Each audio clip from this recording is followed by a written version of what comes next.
E eu vou explicar para vocês o que vocês vão fazer para medir essas malhas. Como é o correto para medir, certo? Vamos lá. Eu vou pegar aqui, eu vou montar um circuito.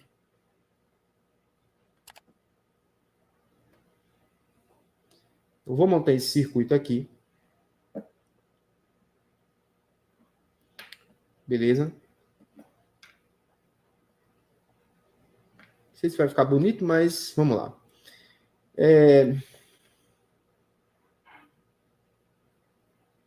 Deixa eu montar esse circuito aqui.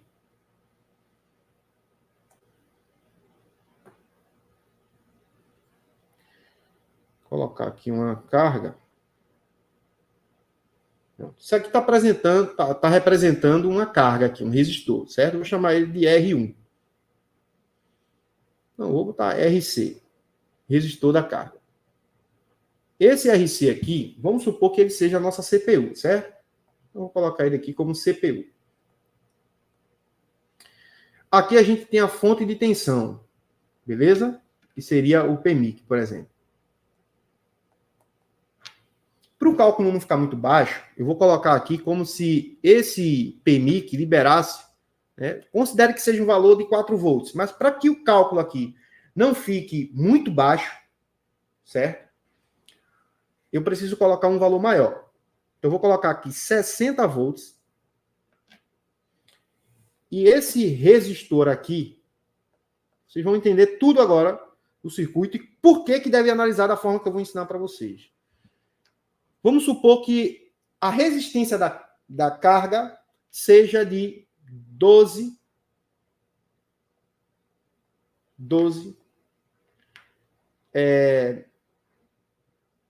vou botar aqui 12 kΩ.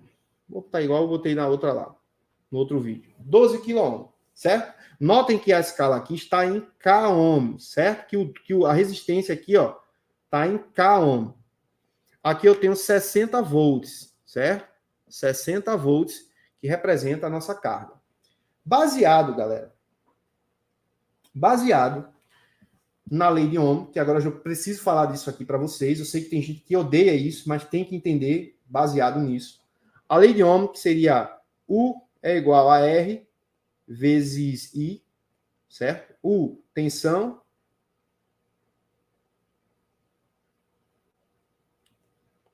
R, resistência.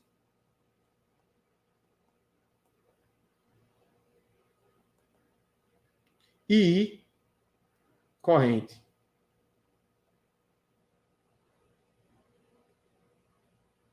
Presta atenção aí, viu? Tá ficando chato? Vai ficar chato não, viu?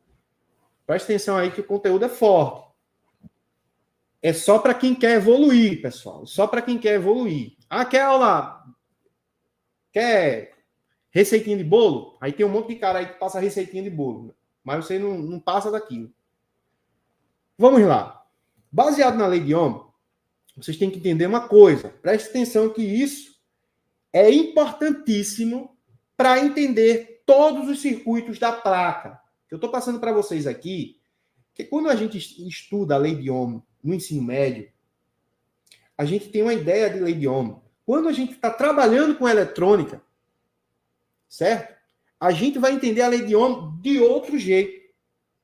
Então, o que vocês vão aprender aqui hoje é baseado no que vocês já fazem na bancada. Então, vai ficar interessante a lei de Ohm, para que vocês consigam interpretar circuito, para que vocês consigam verificar correntes na placa, mesmo sem, às vezes, ter como medir, como abrir um circuito. Beleza? Vamos lá. A lei de Ohm diz o seguinte, que a corrente elétrica, note que eu tenho aqui, ó, tensão, certo? Eu tenho tensão elétrica e eu tenho a resistência dada.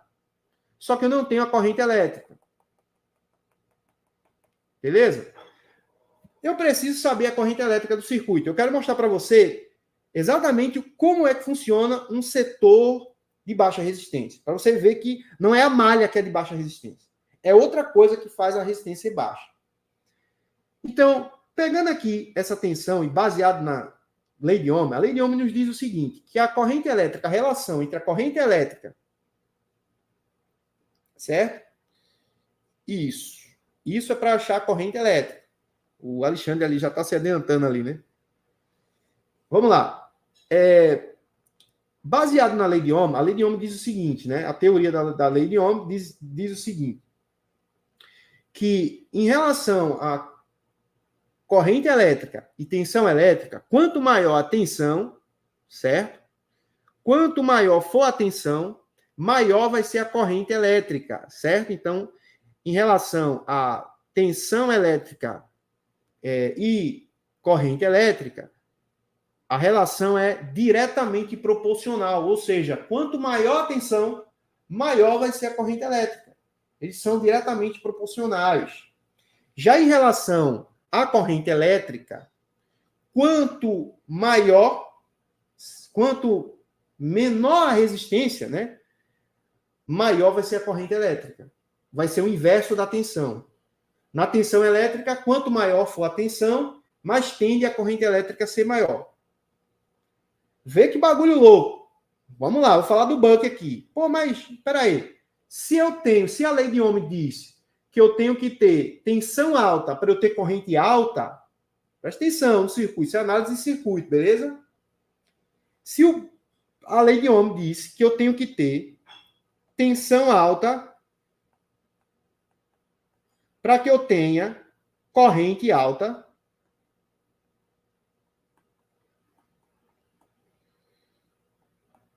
por que o Buck baixa a tensão?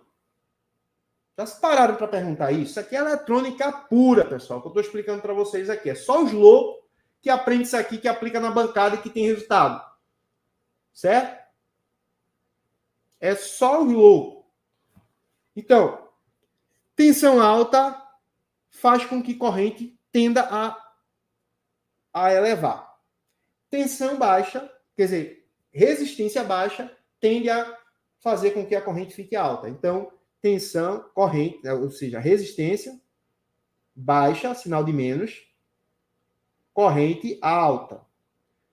Tensão alta é igual a corrente alta. Símbolozinho demais aí para vocês entenderem. Print isso aí vai fazer toda a diferença. Beleza, entenderam até aqui? Agora vamos lá. Por que o Buck, então, tem uma tensão baixa e a corrente lá é alta, gente? Porque, segundo a lei de Ohm, eu deveria ter uma tensão alta lá, né? Para que essa corrente ela ficasse alta. Só que o que acontece, pessoal? Eu não conseguiria produzir 3 amperes com uma tensão de 4 volts. Eu não posso colocar uma tensão de 60 volts na placa, uma tensão de 200 volts na placa, para ter uma corrente alta. Então, o que os engenheiros fizeram nesse circuito Buck, né? Eles baixaram a tensão, beleza? Só que eles criaram uma estratégia para fazer com que a corrente elétrica subisse.